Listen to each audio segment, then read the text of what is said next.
for me, this is where it started. A love of radio and electronics that's lasted a lifetime. Well, hello again everybody, and today on the bench we've got a National HRO Receiver.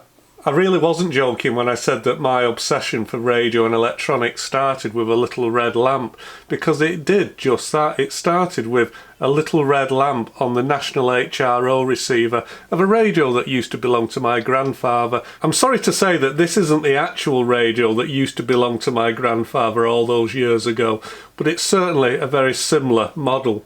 And some of my earliest and fondest memories would have been sitting on his knee, just tuning the dial and listening to all these foreign stations coming in from all around the world. It was absolutely mesmerising to me at the time. But at the age of 5 or 6 years old, I'm sure I was still more interested in this lovely little jewelled lamp here.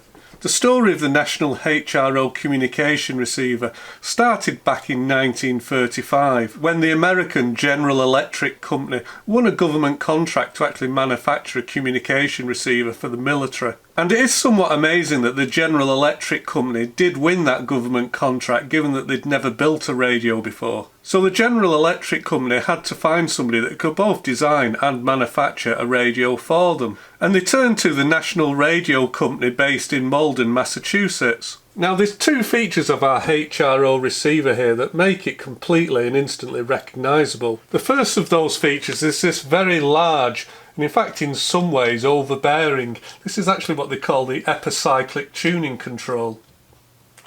And the second feature is these very large pluggable coils. So depending on what band you want to listen to, you need to have a coil pack for that band that covers that frequency range. Now there's actually more than 17 of these coil packs in total, and that gave the receiver a frequency range between 100 kHz and 54 MHz. And as you can see, I've got just a few of those coil packs here. Taking a close look at this particular coil pack, I can see that this one has got a frequency range of about 0.48 MHz to 0.96, so not a very wide bandwidth there. We've only got 500 kHz approximately, haven't we? And looking at it at the top side here, we've got 1, 2, 3, 4. We've got 4 separate coil boxes. Now each of those coil boxes has a number of little contacts on it, and if you were to look inside the radio receiver here, if you look inside it, you'd actually see some brass or copper fingers that hang down, and when you actually push the coil pack into the radio receiver, those contact fingers, they make contact with these little buttons on top of here. So let's slide our coil pack into place. And while you're changing these coil packs, you have to turn off the HT supply within the receiver, so that's on this switch here. So I did turn that off previously, so we'll switch that back on now. And let's have a bit of a tune round. Hopefully we'll pick something up. I think we're just going to get one channel, aren't we, at around 900 kHz. Middlesbrough pushing for a place in the playoffs, and they've got a second goal at London Road. Peterborough 0, Middlesbrough 2 in the Championship. Manchester City, Foden. Another goal at Stamford Bridge. It's all happening. John Southall. Now what about this? Chelsea 1, Brentford. So hopefully you can hear our National HRO, it's actually working quite well. Now the age of this particular radio, I think that this is about 1941, so that puts this radio at over 80 years old, so I think it's doing pretty well for an 80-year-old radio, isn't it? Now if you're wondering why they did actually choose to go down this route of having all these separate coil packs, because it does look like quite a complicated arrangement. Well, they actually did it for a few reasons.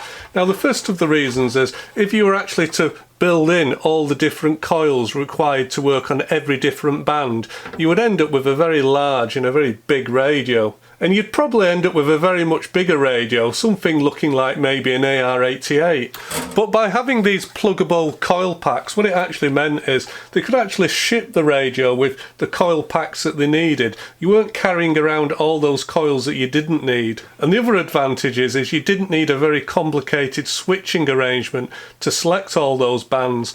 The fact you can actually just plug this in using effectively simple connectors, you don't need a very complicated selector switch. And of course if you have these very complicated selector switch, you also get losses within the switches which can actually affect the performance of the receiver. So in many ways this is a much more efficient way of doing it.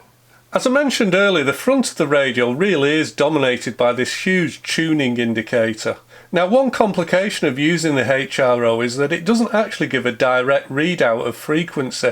You've actually got to look at a chart here and cross-reference the numbers on the dial with the actual frequency that you want to tune to. So tuning to a station can be quite complicated. Now, this tuning wheel is more complicated than it may first appear. So you look at these numbers, these are the numbers that we're actually tuned to. So in this case, we're set to 400 at the moment because it's got 400 written in here. But it's more complicated than that. I'm just going to mark the dial here so that we know that this is the actual window we're looking at.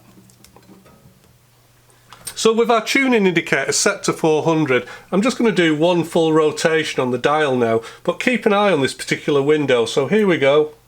And you can see that our tuning dial now indicates a number of 450. So the number in this little window has changed. So there is a rather complex gearbox affair that's actually built into this dial here, which actually makes these numbers rotate as the dial is turned. Now, if I decide to listen to absolute radio, that's at about 1.2 megahertz. Now, unfortunately, the coil pack that we've got in here, it only goes to 960 kilohertz, so we can't actually listen to it on this coil pack, so we'll have to change it. So this is a coil pack that we're going to use instead, and this one's got a frequency range between 900 kilohertz and 2 megahertz, so that's in the range that we want. Now, because it isn't possible to mark all the frequencies on the tuning knob, you have to look them up using the actual chart here, which is on the front of the coil pack. So you've got to look for the frequency that you want, which in our case is going to be about 1.2, and then you have to follow the line along here. So I'm following that along there to where it actually cuts the line on the graph, and then you've got to go down, and then you've got to read it off the bottom here. So I think that that is something like, there's 100, so that's 120, 140, 160. I'm guessing it's around 160 somewhere. That's the number we have to tune to on the dial. I'm sure it's going to be obvious that having to look up the tuning indication for all the frequencies and the stations you want to tune to, that's going to be an absolute pain, isn't it? So they actually have a little crib sheet here, so in advance you can actually write down the station name here that you wanted to tune to, and then rather than writing down the actual frequency of the station, you would actually write down the tuning dial indication. So in our case we'd write down 160, wouldn't we? So that would be station absolute radio, and the dial indication would be 160. Well, let's try it. Let's see if that works. So we're looking for 160 on the dial. We're at 440 at the moment. 430. 330. Oh, there's a station.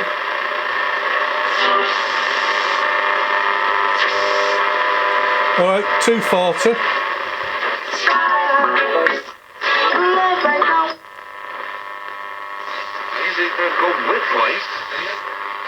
Big fan of them feet to move. Okay, so we're at 180 now, let's keep going. 170, so we should be coming up to it now. Free recycling offer ends 26th of April, subject to availability. This summer, holidays are go with Jet2 Holidays. It's just got easier to get away, to get ahead with just... Well, as you can hear, we're pretty much bang on the 160 we were aiming for. So this tuning method does work, but it is quite painful. You would definitely have to write down the dial indication on the little crib sheet. Now, unfortunately, I get quite a lot of interference on medium wave here, but let's have a bit of a tune round using this 900 to 2 megahertz coil pack, and let's see what we can pick up.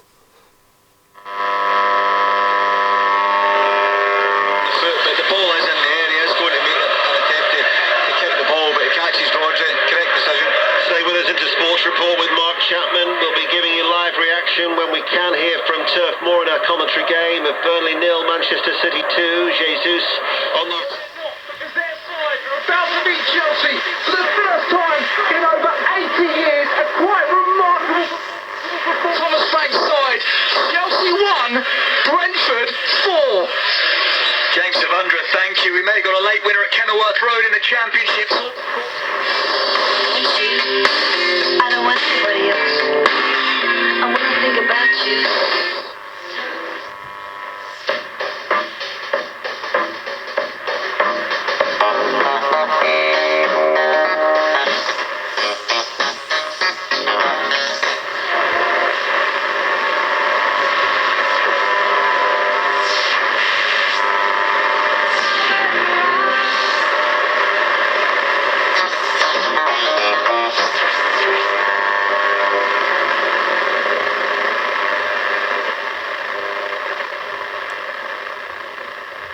Let's try a different coil pack.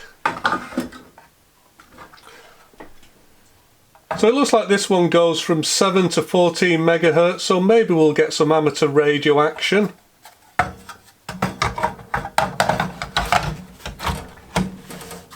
Almost like a teacher giving the class. Oh, that sounds like Radio China. Now it's the end of today's performance. Class is dismissed. And later, fans like to call her Teacher Chen, or in Chinese, 陈老师. Okay, so she probably keeps that, or she probably ends her music and her albums this way, or... It's the lifestyle they're saying. Now, of course, I'd like to tell you what frequency we're on, but it's actually quite fiddly again to work out. So it looks like our indication, it's somewhere between, I don't know, 420 and 410. So I have to immediately go to my little chart down here and look up that number. So I can see 400 there. So 400, 410, I don't know. It looks like we're around 13 megahertz, something like that.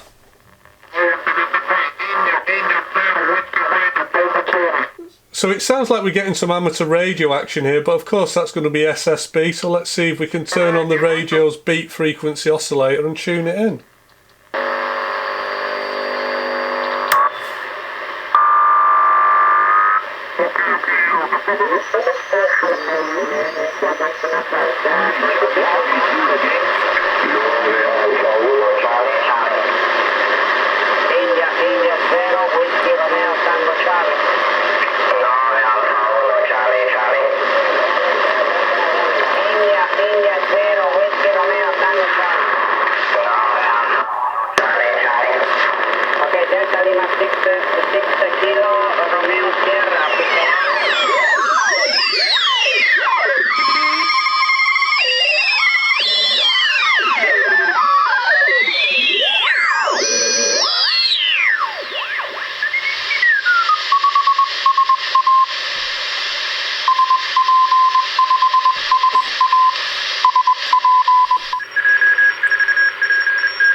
Well, as you can probably hear, we've managed to escape all that horrible competition noise, which I freely admit to totally despise, as it's the one thing that's guaranteed to ruin everybody's radio pleasure of a weekend. But tuning on slightly, we can hear that this radio does resolve CW really well, and of course that's not surprising because it's what the radio was actually designed for.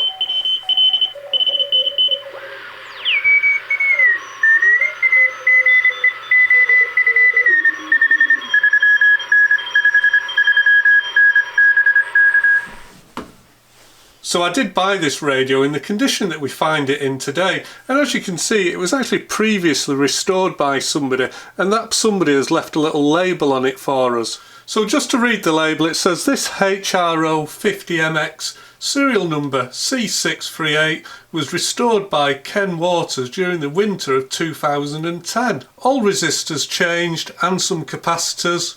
The age of the set is around 1940 to 1941, and it was bought from the internet for £50, and supposedly it came from Bletchley Park. Now I'm sure that most of you are watching my video, you will have heard of Bletchley Park because it was one of the main CW intercept stations which was used during the war to pick up German Morse code. And it was also the place that was used to crack the Enigma code. Now over those war years, America did supply some 10,000 sets to the UK.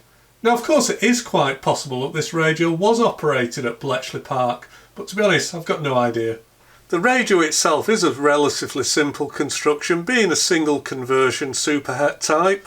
And one of the things that does immediately stand out here is this tuning control, this variable capacitor, which has actually got 4 gangs. But one of the interesting things about it is, you can probably see I'm turning the actual knob on the front dial here, but the actual ganging arrangement for the variable capacitors, it is actually at right angles to the tuning dial. So what we've got is some form of worm gearbox in here, which actually turns the drive through a right angle. Wow, but as you can see, that really is a thing of beauty, and the actual feel of the control, you've got to give the knob a spin. Of course it is absolutely silky smooth, as you'd come to expect with a radio of this pedigree.